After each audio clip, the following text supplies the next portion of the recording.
Hey, Prime members. Are you tired of ads interfering with your favorite podcasts? Good news. With Amazon Music, you have access to the largest catalog of ad-free top podcasts included with your Prime membership. To start listening, download the Amazon Music app for free or go to amazon.com/ad-free podcasts. That's amazon.com/ad-free podcasts to catch up on the latest episodes without the ads. Lowe's knows that free is just better. That's why MyLowe's Rewards is free to join. As a member, you earn points towards MyLowe's money on eligible purchases, get exclusive free gifts, and earn free shipping at Silver Key status, all on top of weekly member-only deals. Don't wait. Join MyLowe's Rewards for free today and start saving more. Lowe's, we help, you save. Loyalty program subject to terms and conditions. Details at lowes.com/terms. Subject to change. Hey, podcast listeners, just a quick apology before we get started today. There was a problem with some of the audio coming out of our latest record that really affected me and Eli's stuff. So we had to go with a backup record that's a slightly lower quality. It's not so bad that it's going to be hard to listen to, but it's bad enough that it would be weird if we didn't at least acknowledge it. So, sorry about that. Enjoy the show. I understand that, but I can't keep him from calling you. Well, then change your number. What kind of locksmith are you? Well, hello, Cecil. God damn it. As you can see, I've prepared a little choice for you today. How did you even do any? Time and money can do many things, my friend. Either way, as you can see, the 435 to Boston will be making an unexpected detour today. But where is your choice? Eli, this isn't going to work. It's not going to... Leave the lever in front of you be, and Noah, Heath, and Tom will be crushed. Pull it, and the train will kill your best friend. Okay. Oh, sorry, probably I wasn't clear. By pushing the lever, you're gonna make the train... Make the train hit you. Right, yeah, I choose you. Oh! How noble you are, Cecil, to sacrifice. It's not a sacrifice. Your best friend. Not best friend. Don't lash out. Not in front of uprocks.com.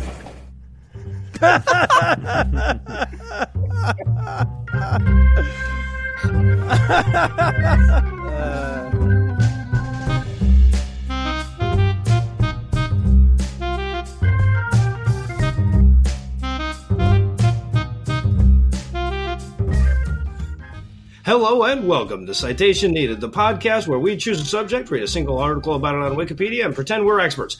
Because this is the internet, and that's how it works now. I'm No Illusions, and I'm going to be conducting this train, but to do that, I'm going to need a panel of people qualified to meaningfully discuss moral... You know what? Not every fucking episode needs a fancy intro, right? First up, two men for whom a moral quandary and a plausible alibi can't even theoretically coexist, Eli and Tom. I don't know what you're talking about. I was riding in the back to the Old Town Road. No, I get it. That's as much as you're allowed to say. Look, every moral decision can be boiled down into one simple question. Is anyone watching? After that, it all gets much simpler. Yeah. It's already they're victimless after you get done, man.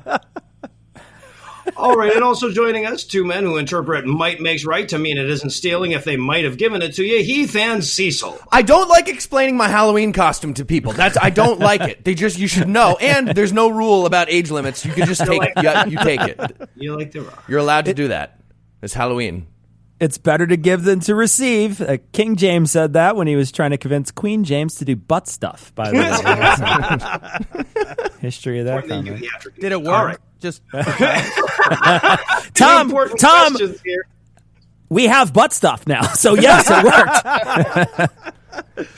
Anyway, I was thanking our patrons because making them feel special is more important than entertaining the riffraff. Thanks, patrons. If you'd like to know how to join their ranks, be sure to stick around to the end of the show.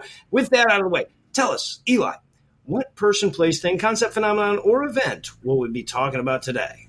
The Trolley Problem, also known as the Trolley Dilemma. Yeah, that's not meaningful enough to distinguish. Okay, so Heath, you're a big fan of moral ambiguity. You ready to pull out of this station? Let's do it.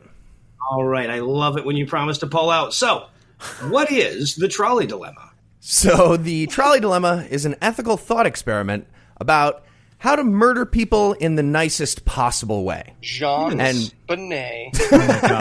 No. And it's pretty much my favorite thought experiment about murder etiquette. So the experiment takes many different forms and variations, but the basic example goes like this.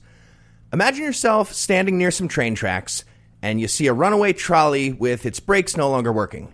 And further down the tracks, you can see 5 people who are tied up and incapable of getting out of the way. And there's also one other person tied up on a side track.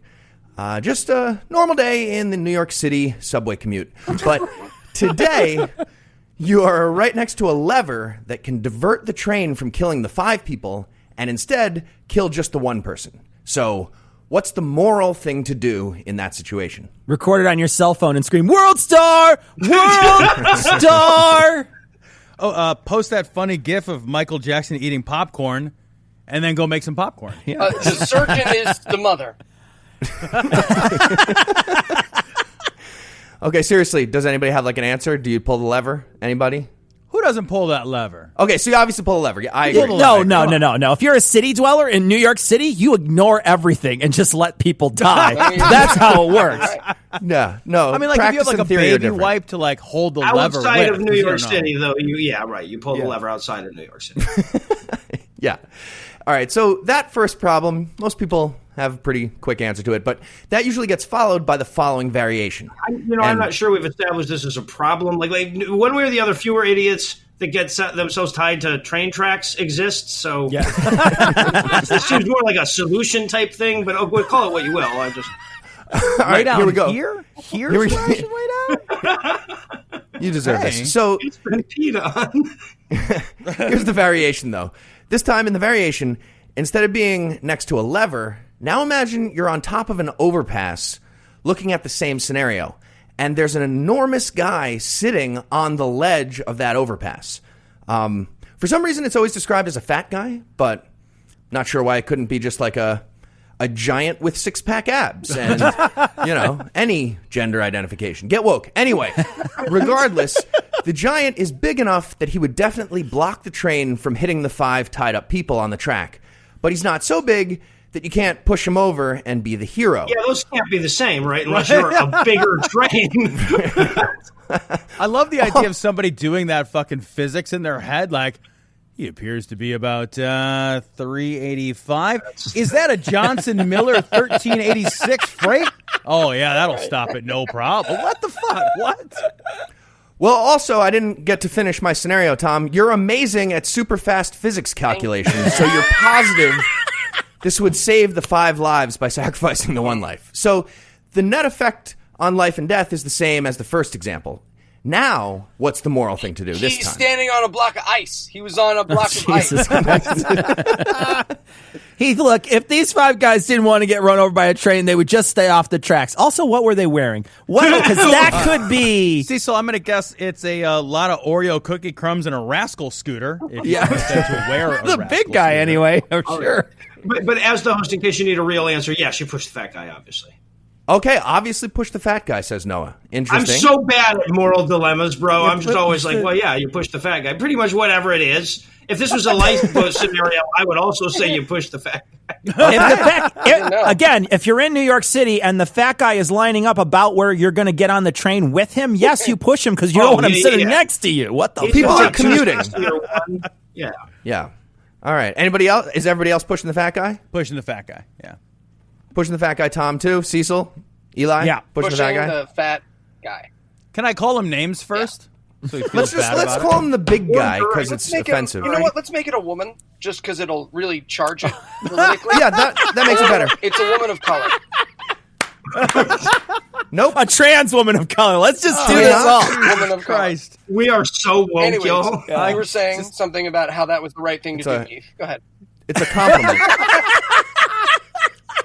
Okay, well, so my instinct on that second question is I'm going to convince the giant to jump onto the track and be the hero himself. Oh, But nice. but speed talking the guy into noble suicide doesn't usually get offered as an option when they make up these dilemmas. Because the general idea of those 2 variations is to see if we identify a moral distinction between exactly how we sacrifice 1 life to save 5. And most people say this does matter. According to the data, when asked about this, the majority of people are going to throw the switch to kill the one guy in the first example, but they won't push the guy off the overpass in the second example because they feel like there's a big difference between pulling a lever and slaying a weird giant. Or because they just don't have the will to commit to killing the obese. Call it what you're going to call it, goddamn. I feel unsafe on this show. I just want to say it now. Well, people seem convinced, even if it's like a stupid giant who sits on ledges above train tracks, knowing full well that the trolley dilemma is a thing that exists, they think that's different, and they don't want to push the guy. Like, am I the only one, like, kind of happy here that we live in a world where we want a little distance between us and, like, cold murder? Like, I know the calculus is the same, but I am not losing sleep over a world that we're generally uncomfortable with doing this. Says a man with the privilege of never having been tied on train tracks. Yeah, Tom. So I don't know if I agree with those people who see a difference there, but I'm glad they exist, I guess. Yeah, that's a slightly nicer world somehow. So one of the major themes that gets explored by the trolley problem is called the principle of double effect. And it's a set of rules for solving a moral dilemma in which an action will have one good effect and one bad effect.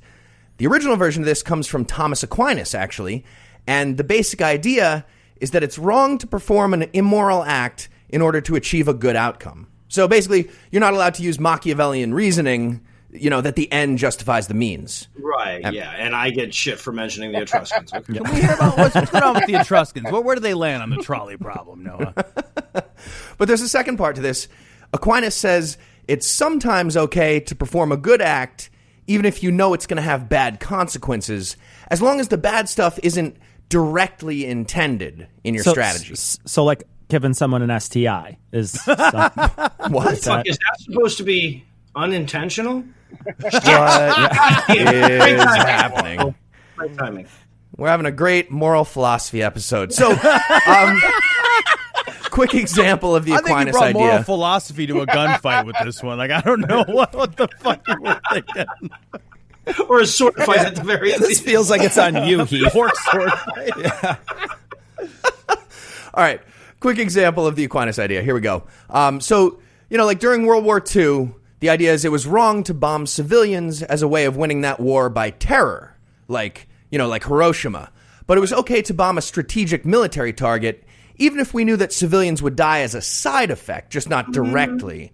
Like in Hiroshima, the strategic target was in there somewhere, right? I mean, it's in the middle, I would guess. Point being, Thomas Aquinas was kind of stupid. That's important to note here. But he also might have been right about this. Or was he? What do you guys think? Well, actually, the trick is to pick which of the three oblivious monkeys best suits you based on your, Enneagram person. I'm ENFJ, so, I'm definitely, hand over my eyes. That's the monkey. Oh, Jesus. All right, well, I'll tell you what. If ever there were a more qualified group of people assembled to question the moral conclusions of Aquinas, I can't imagine what tell us more, Heath. Okay, so getting back to the trolley problem specifically, this idea of double effect comes into play as an argument in favor of pulling the lever, but an argument against throwing the giant onto the track. Even though the net effect is the same in each case, the act of pushing a guy off a ledge would be Machiavellian and therefore fail the test. But the act of pulling the lever would be okay because it's a good act to save 5 people, even though it has the predictable side effect of killing 1 person. That being said, this argument from Aquinas is very often used by anti-choice evangelicals to claim that an abortion performed to save the life of a pregnant woman is evil. So, follow-up question for everybody. Why do you guys hate women? I was going to kill the 5 the whole time. Wait, so a woman either has to get 1 or 5 abortions? I'm not following here. I don't know. Costco now, they come in a big pack. Okay. A little punch on your little coupon. Once you get 5 punches, it's... Okay, point of clarification to your question, Heath. Is it why do we hate women or which specific women? I've got lists I can get. Why do we hate women now? Well, it's because I'm 4 foot tall and I can't get a bagel in New York. That's why. Oh, Okay, pass on Tom's question. Excellent follow-up. Thank you, Cecil. I didn't want to answer that. So this moral argument, as it relates to a fetus, was presented by British philosopher Philippa Foot in an essay from 1967, and it's the modern basis of the trolley dilemma. And in the essay, Foot shoots down the principle of double effect, but still leaves open the possibility of letting the giant live and letting the 5 people die. But ultimately, she's a coward and refused to take a stance on the abortion to save the mother issue. Her final conclusion was basically just, I'm asking questions. Yeah. Now, in fairness, this was 1967, and plenty of Christian people were prone to literal terrorism regarding this issue. Also in 2019, that's the case. But Foot's whole thing is like, okay, wait. What if the giant was the size of a grain of rice and incapable of pain or thought? Makes it harder, huh? Yeah. Okay, wait, Eli, I'm confused. How big is the train we're running on her, though? Well, in that case, it's a teeny little toy. Also, it's a rice train. Yes. I read that. I read her essay a lot. One would say I have a foot fetish for this particular essay. All right. Well, regardless of your opinion, the abortion topic is obviously pretty dark. So Ms. Foot framed the issue with a different example that appears to be the original version of the giant on the overpass scenario. So imagine a group of spelunkers, and they're making their way out of a cave. I have already lost all sympathy for whatever happens next. Well, I fall on the err on the side of kill 'em all. Well, I will continue, and you will probably get further into that opinion. They're super dumb, these spelunkers, in this scenario. Yeah. So they brought along a fat guy. It's always a fat guy. It's offensive. I'm with Tom. Anyway, in addition to being super dumb, they're also super duper dumb. So they had the enormous guy lead the way out of the cave. I hope they all die. So, as you might guess, the big guy gets stuck in the only exit point. Also, the cave is starting to flood, so if they try to wait it out while this guy starves himself into being skinny, they all drown. But they have just enough dynamite with them to explode the guy out of the exit.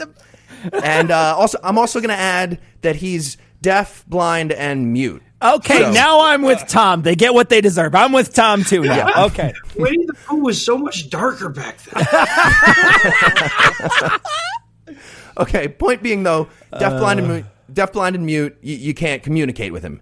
So is it ethical to explode the human cork that you brought on your spelunking trip to save yourselves?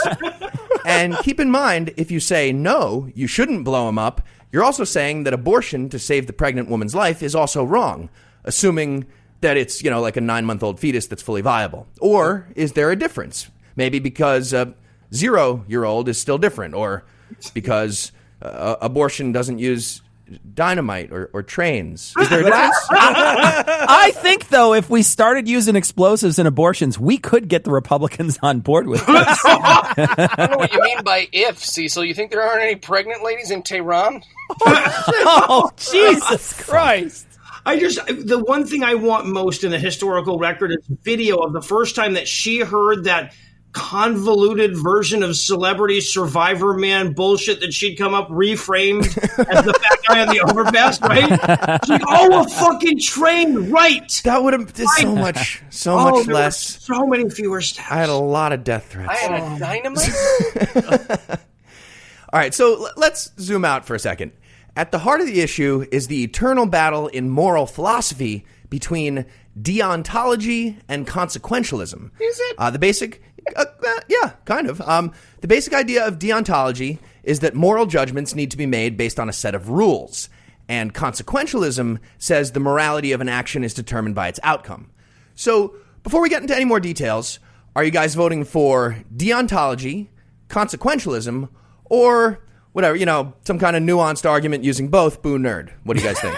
I'm going consequentialism 100%. We got an amazing Queen performance because of AIDS. Oh, that's it's because of AIDS. That was worth Jesus it for me. Christ.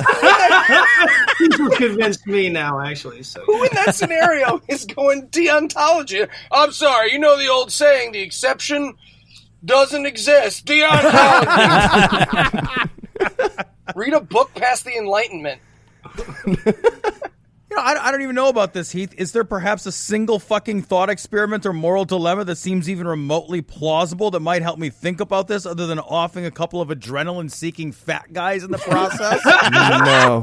No, because the other way this is usually phrased is as a parent in a lifeboat having to pick which of their children to save. So no, there is actually no way to make you relate to this dilemma, Tom. Free lifeboat for Tom! Free lifeboat for Tom! Jesus. If Sophie's choice was about Tom, he's just like the dumb one, right? So the dumb one. We're done. I'd be like, take them both. That's the dumber one. Take them all. No college. Amazing. Wait a minute. If you take them both, can I get double rations? And then, okay. You can, yeah. All right. So it sounds like most of you guys are anti-deontology, but let's keep in mind a famous version of what we now call deontology comes from Immanuel Kant. Maybe you've heard of him. That bastion of correctness. Yes, exactly. Always correct about everything he said. German guy from the 1700s, whose moral code includes what he calls the idea of a categorical imperative, which means an unconditional moral obligation that never makes a situation worse, which obviously does not exist. No. Again, he was smart, but 1700s smart. So Kant argued that good intentions could produce bad results and bad intentions could produce good results. Therefore, the only policy that's unconditionally good is to act out of goodwill regardless of consequences. He said we should all follow rules that you would want everyone else in the universe to follow in the exact same way. For example, when it comes to the question of using torture on one person to find the location of a ticking time bomb that's going to kill thousands of people, Kant would say, no torturing. Is he right? What if Kant had just binge-watched 4 seasons straight of 24 on Netflix? How sure would you be to come down against torture then? Well, okay, so, he's right insofar as that's the correct answer. So, yes. I guess if you're some kind of consequentialist, sure. That's excellent. You untied his shit. So, quick variation on that last one. I'd like to think we were all anti-torture. Only Noah said that was the correct answer. But moving on, quick variation. Very pro. What about if the torture? Right on air. What about if the torture this time was tickling? And the terrorist really hated tickling. We knew this, and we knew the tickling worked with this same terrorist last time, and he gave away the location of the time bomb. Can I just say we have a weird set of knowledge in these questions, like train physics, torture tickling. No rejecting the premises. Just go with it. I think it's perfectly fine, Heath. If things get dicey, what we'll do is we'll just come up with a new word for it, like enhanced tickling. Yeah, and then it changes it back to being okay again. Right. Enhanced touching even. Yeah. So, if you're anti-torture across the board, only Noah, Kant's categorical imperative is looking pretty good. Or at least as it applies to this example with torture. But it runs into trouble when absolute moral duties conflict. For example, when a woman tells you it's a good size. Kant would say that lying is always wrong. He actually said that. But fuck that. Lying is so goddamn important for society to work. So I think it sometimes falls apart. Certainly important for my citation-needed essays to work. Right. What were you thinking, up rocks? So, considering that society's list of absolute imperatives is going to be impossible to agree on and also shift over time, and considering most people are fucking stupid, it seems like consequentialism might be a more manageable system.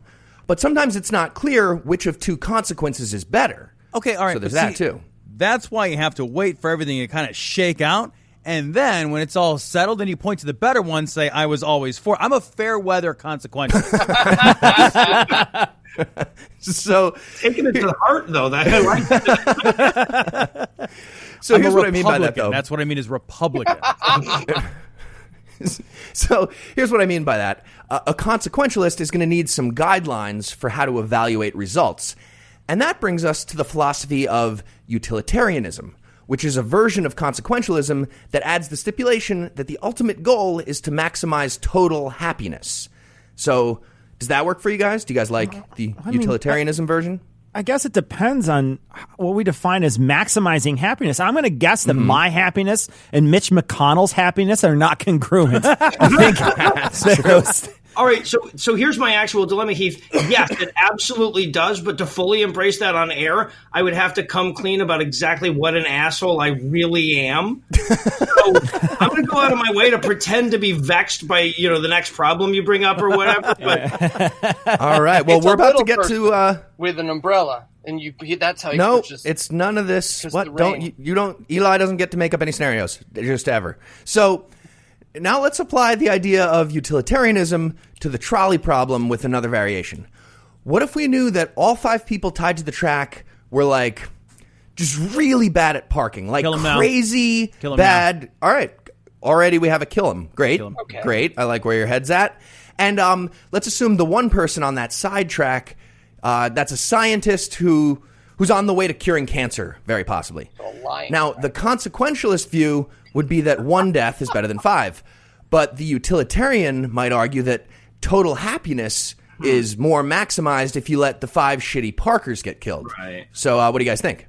Well, throwing out all other factors, if the 5 and the 1 are all bad Parkers, you go for the 5. Right. You definitely go for the 5. Okay, so if I'm understanding the problem here, Heath, what you're saying is that not all lives matter. That's what you're saying on record. Well, not equally. I mean, right? That's The my- cancer-curing doctor, like, we're going to kill the bad Parkers. No, okay. well, we So don't know how he parks, though. I'm making a ringtone of this. let's say we just watched him nicely parallel park and walk over to the Oh, track okay. like Well, an you idiot. didn't say that the first time. I'd like to go back and change my answer. Okay, no, you're right. That's absolutely a relevant detail. Also, yeah, okay, but wait, scientists- what if he had one of those self-parking cars and he's just fucking cheating? Well, that's fine. Is it? End result Okay. is this. I'm a fucking utilitarian, man. That's Okay, all right. No, right. If those 5 people had self-driving cars that could park, I'm thinking about it again. Yeah. Okay, anyway, the utilitarian idea seems pretty good to me anyway, but here's a famous counter-argument. It comes from a political philosopher named Robert Nozick. That bastion of correctness. Yeah, the father of libertarianism, Robert Nozick. Let's talk about his argument. He said that we should abandon socialist utilitarian policies and just worry about maximizing individual freedom instead of happiness. And then that would just magically also maximize happiness. I don't know. It's dumb. And to make this point, he presents the example of a person called a utility monster who claims to get way more happiness from each dollar than anyone else when they get $1.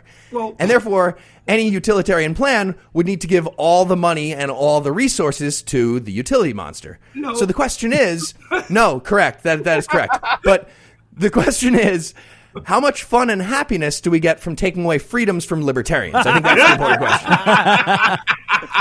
Also, follow-up question, what's the most amusing and fun way to murder the utility monster? Well, to murder the utility monster, you just ask him where Aleppo is. And he will immediately. That's like suicide. Okay, hold on. To murder a utility monster, I'm going to say Colonel Mustard in the kitchen with a Vorpal sword. It's amazing how many of Novik's arguments can be defeated by that. Yeah. I love how many of Novik's arguments are just like, well, look, obviously utilitarianism is when you fill a bucket with nothing but nickels. So what could one possibly think? You have to accept the premise to answer my question now. All right. Well, now that we're all utilitarians and we have more fun not doing this show right now, we're going to take a little break for apropos of nothing, which is still doing the show right now because, strictly speaking, the utilitarian position would be predicated on the happiness of the listener and not the host, as you outnumber us. Technically. How good are they at parking?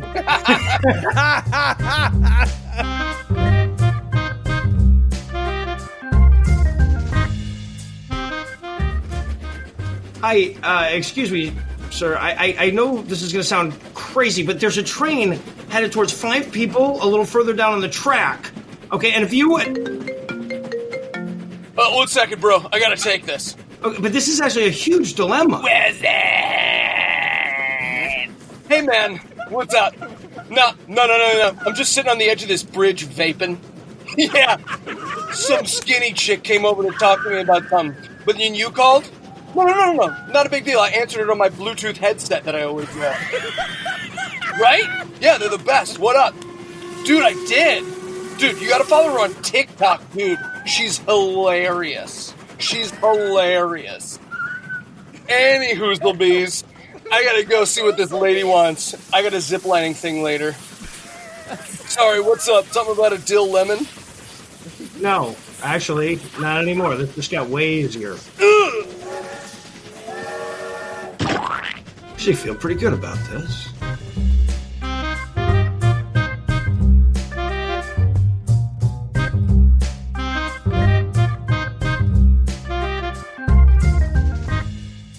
And we're back. We now know that Eli has something against ziplining. That was hilarious, probably, which that we could probably explore. But instead, we're going to get back to the trolley dilemma. So, is that all the dilemma you got for us? All right, so we've looked at the two major examples of the original trolley problem and some of the philosophical underpinnings. And after digesting several paragraphs of Wikipedia, I think we're all experts on moral philosophy, so that's great. You're not kidding. Yeah. We all became verified on Twitter during the break. I don't even know how it happened. Right. Absolutely. So now it's time to test our understanding with some fancier variations. And we're going to start with the overweight guy on the overpass again, but this time he's evil, and you just watched him tie everyone down as you were walking up. He's the guy who caused the dilemma. I'm just super confused how this doesn't make the problem easier. Like, all that effort from tying those guys down, the fat guy would be all greasy and easy to push. This is Okay, so this variation assumes that you had qualms about pushing the fat dude in the first place. This doesn't work on me and Tom, Heath. You'll need a different one.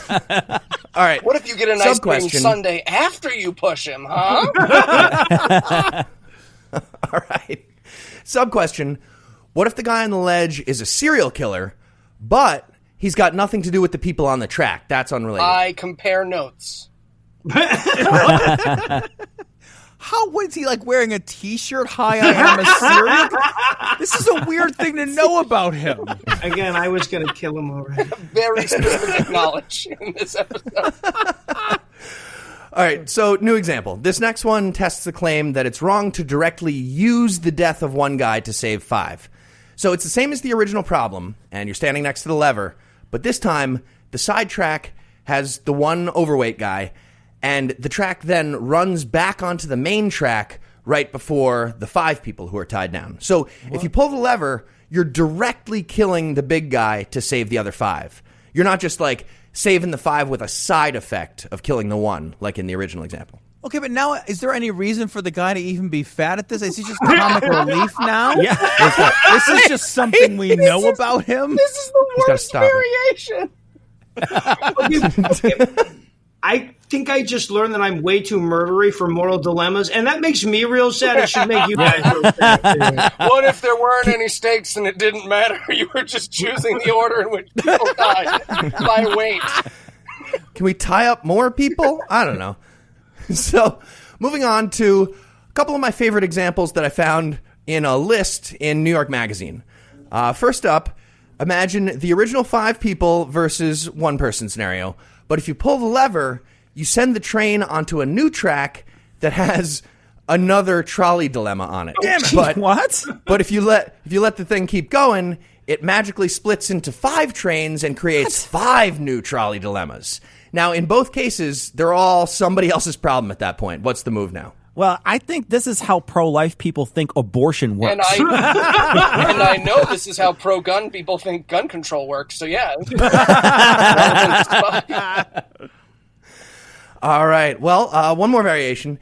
You're in the original scenario again, but this time, instead of 2 tracks, it's one big loop. What is happening? So, who's building this thing? It's just a weird kid that guy with from Legos Saw. building this thing. Yeah. It's like a big Christmas tree in the center of it, or what the fuck is going on? Yeah, I like that. Let's add a Christmas tree in the center. There's a big loop. So you can either make the one guy watch the 5 people die as the last thing he sees next to a Christmas tree, or you can make the 5 people watch the one guy die as the last thing they see next to a Christmas tree. They call that the action park, Heath. That's what they call that. I fail to see the dilemma on this one. I mean, you have to volunteer for the army, so I mean, it's Oh. I like the ones that assume I'm just going to kill all 6 of these assholes. All right. We're doing some great work for the field of moral philosophy today. This will be cited for centuries, just like Kant. Confidently say we are doing the best work in moral philosophy. We are tied. Here's the thing, though. Many critics claim that discussions of the trolley dilemma don't really have much value. The hell you say? Well, they claim that train track scenarios all seem a little ridiculous and they're divorced from reality. Oh, that's weird. But one place where these criticisms fall apart is when it comes to the ethics of self-driving cars. This is a very much practical issue where the moral judgments behind these trolley examples actually do come into play a little bit. Because in order to program the cars, software developers need to be writing code that captures human morality as it applies to crash situations with a variety of possible negative results. And the AI has to weigh those results somehow and take the best action. And it gets extra complicated when some people argue that they want to be able to change the settings of their car's AI to basically murder everyone else as much as possible and never sacrifice themselves, even if sacrificing themselves saves a bunch of others. So we're very likely to develop the technology and the infrastructure for pretty much all the cars to be autonomous, but then spend forever arguing about the rules of morality and the rules of, personal murder settings. Right.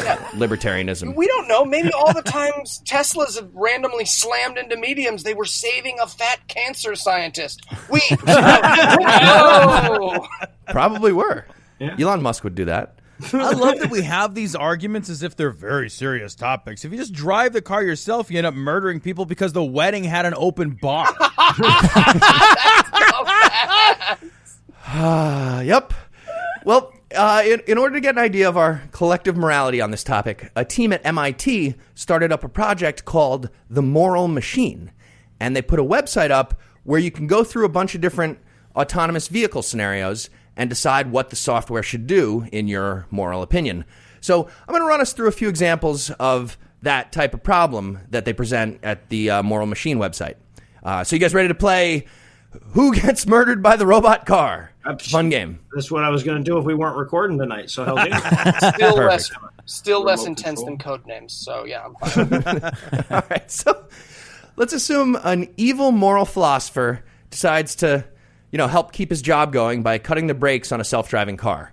And that forces the car to decide between running through an intersection with some pedestrians or otherwise crashing itself into a barrier.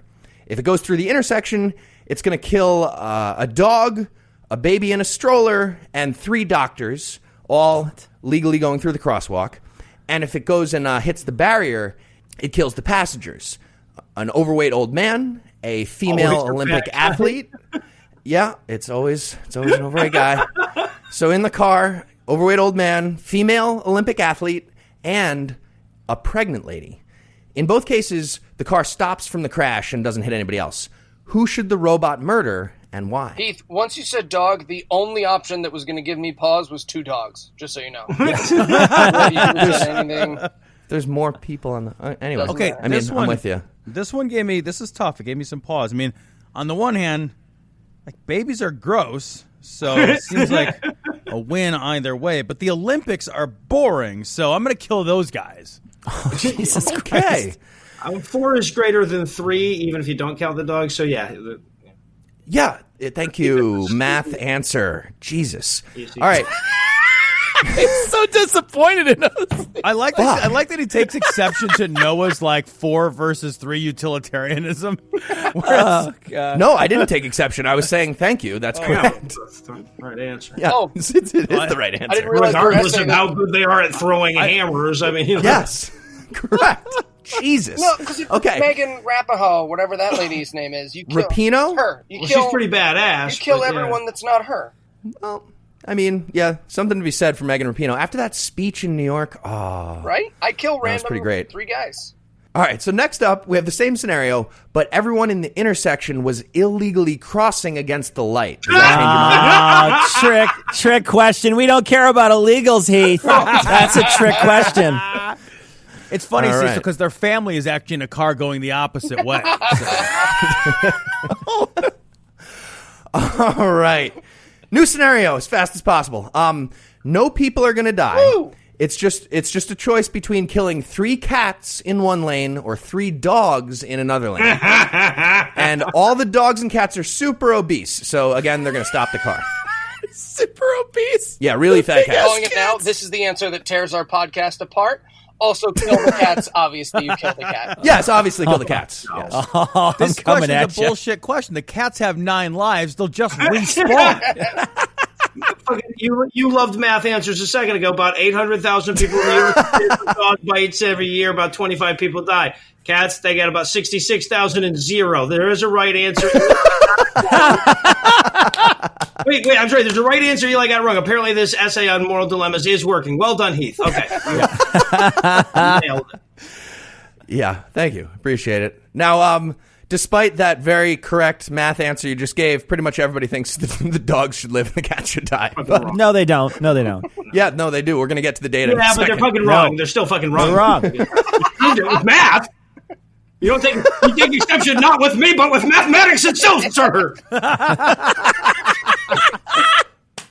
Now, new scenario. It's just between killing 2 homeless guys in one lane or 1 congressperson in another lane. You don't know his party affiliation. Well, regardless of that, you can say what you will, but homeless people get more done, I think, than Congress people. So, Jesus Christ, if we had to decide this by vote, nobody would get killed and the car would just run out of stamps. All right, one more. Same as before, but it's 2 homeless guys versus a congresswoman this time. yeah, we have a really good guess on party affiliation here. Really good guess. Wait, is she Really heading good guess. back to her own country, or that would help too? We're saving you a trip, sweetheart. All right, but no, serious question. 2 homeless guys or AOC? What do you do? It's 2 versus 1 still. There's still math. Yeah. You're saving the homeless guys? Really? I was a homeless guy once. Jesus. What can I say? Big slam on homeless guys by Heath there. Joe's Gosh. biased. He's ejected. Heath He's doesn't- ejected.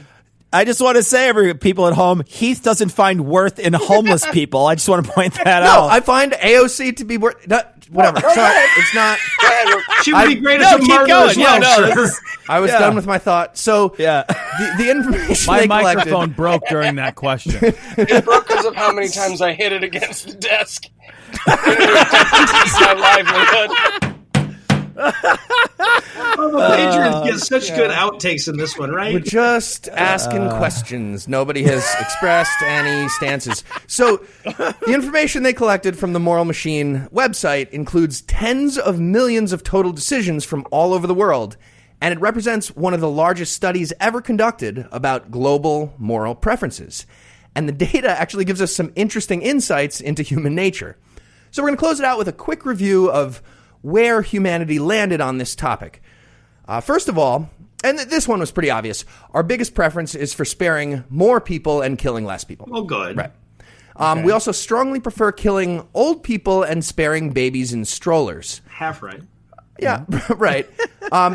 From there, our preferences get a little bit less pronounced, but we still have a medium-strong preference for killing people who walk against the light and sparing pedestrians who know how to fucking walk in a city, which, again, like, good. I mean, anyone who's ridden in a car with Noah behind the wheel knows that already. Like Oh, okay. I don't think any of those people were going to describe it as medium strong, but okay. Fair. All right, well, here's where it gets a little creepy.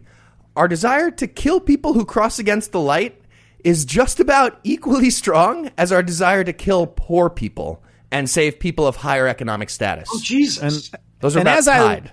As I look to the southern border, I realize that does check out. You're absolutely right. That checks out. Yep. Look, this is trickle-down ethics, guys. I'm a morality creator. Right. Yeah. We also definitely prefer killing fat people and saving thin people. Duh. Offensive, once again. And we definitely prefer killing men and saving women. Oh, there's another shocker. If only we had nearly every military on the planet to look at to vouch for this one.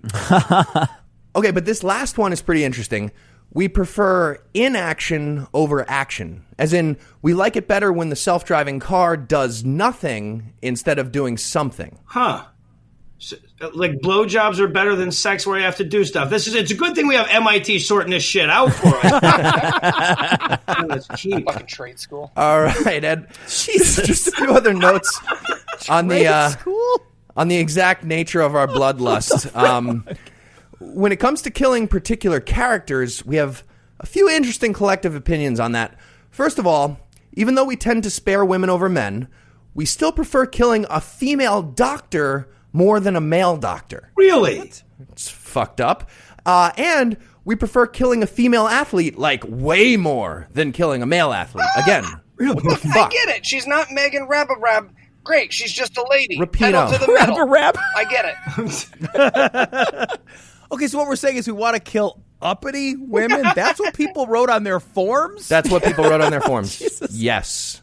And also, the extent to which we want to kill a homeless guy and kill a fat guy are almost identical. Those two characters we equally want to kill in these scenarios. They should be, but not. Yeah.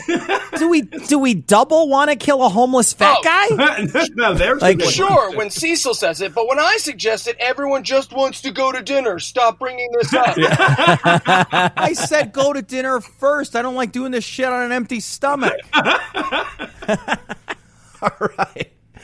Last thing about our weird preferences, although, I mean, this one's not so weird. There's a little bit of weird in here. Hey. So, we love killing cats with robot cars. We fucking love it. Of all the characters in the MIT study, again, of tens of millions of decisions across the world, now, granted, most of these characters are human, but of all those characters, we want to kill cats by far the most. Then criminals, and then dogs. We'd rather kill a human criminal than a dog, which, I mean, I don't know if I'm arguing. But I mean, really, those are broad categories. but though, like really, what kind of really, dog, what kind of really, criminal. really, we want to kill a cat. That's like what we're talking about. And in fairness, I'm pretty sure they want to kill us, Well, you too, the now. cats. Like, I've never felt more murdery eye contact than when I met Cecil's cats. Okay, that's true. Never That's true. before. But they're also the best. Like, I loved them despite their very obvious desire to murder me with their thoughts. So, like, I don't know. It's hard to say. I love cats, too. I like cats They and ate dogs. one of my dreams. All right, so if you had to summarize what you've learned in one sentence, what would it be? Whenever self-driving cars take over, if you're walking through a city, you should always be pushing around a stroller as a decoy. Oh, That nice. is going to make you much That's the safer. most useful thing we've ever said on this show, actually. For real. I'm not, like, that's not a joke. Yeah, You should no, really do right. that. No, you shouldn't, though, because it fucks up the system, but you should. All right, so are you ready for the quiz?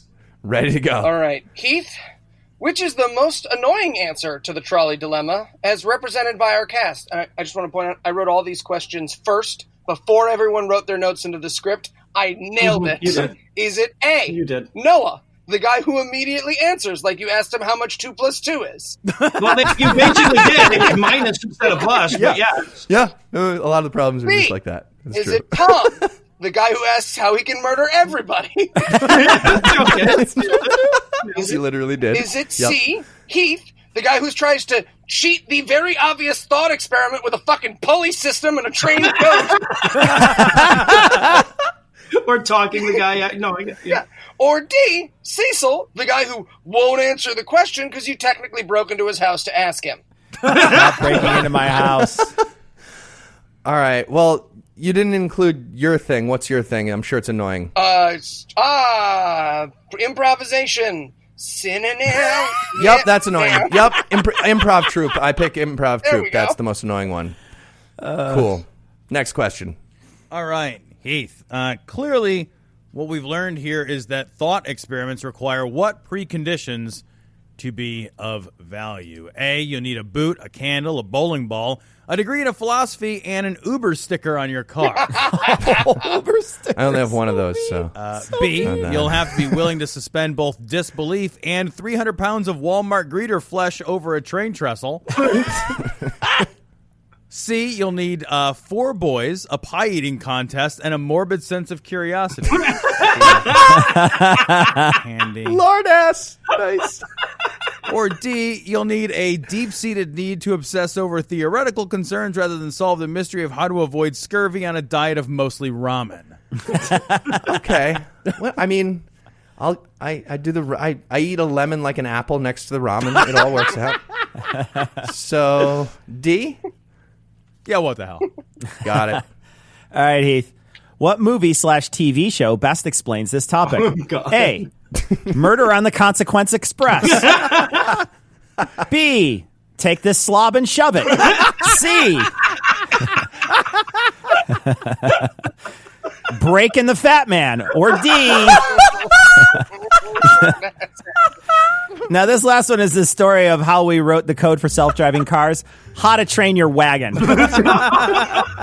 It's got it. Breaking the Fat Man is so good. It has to be Breaking the Fat Man. It is, absolutely. Breaking the Fat we're gonna. Man. I'll edit it to make it sound like Tom said he was wrong. But Tom got his question righter than Heath did, or whatever. So now he's the winner, and he gets to pick. Right. Yes. Righter than Congratulations, Heath Tom. did. All right, well, Spackled thank you. it. I guess, Noah, you're up next week, man. All right, you seem wildly confident that I'm not going to go with Etruscans. For Cecil, Eli, Heath, and Tom, I'm Noah. Thank you for hanging out with us today. We're going to be back next week. By then, I'll be an expert on something else.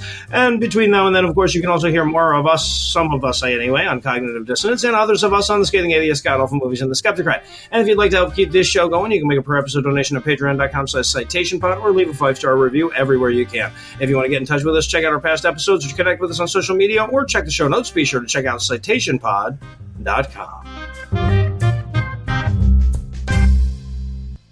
Hey, bro. Yeah, you won't believe it. I just got hit by a train. Yeah, no, I stopped the train, but I miraculously survived unharmed. I told you there was a reason I got a giant crucifix tattooed on my bicep. Anyways, so our plans are still on. Just, you want to get some za? Or maybe go to BWW? Maybe watch The Masked Singer? Go to the concert and spend the entire time loudly talking about the booze we smuggled in? Go to the movies and text each other? I'm going to get another fucking train. Dude, you got to listen to my podcast. It's hilarious. Oh, Jesus.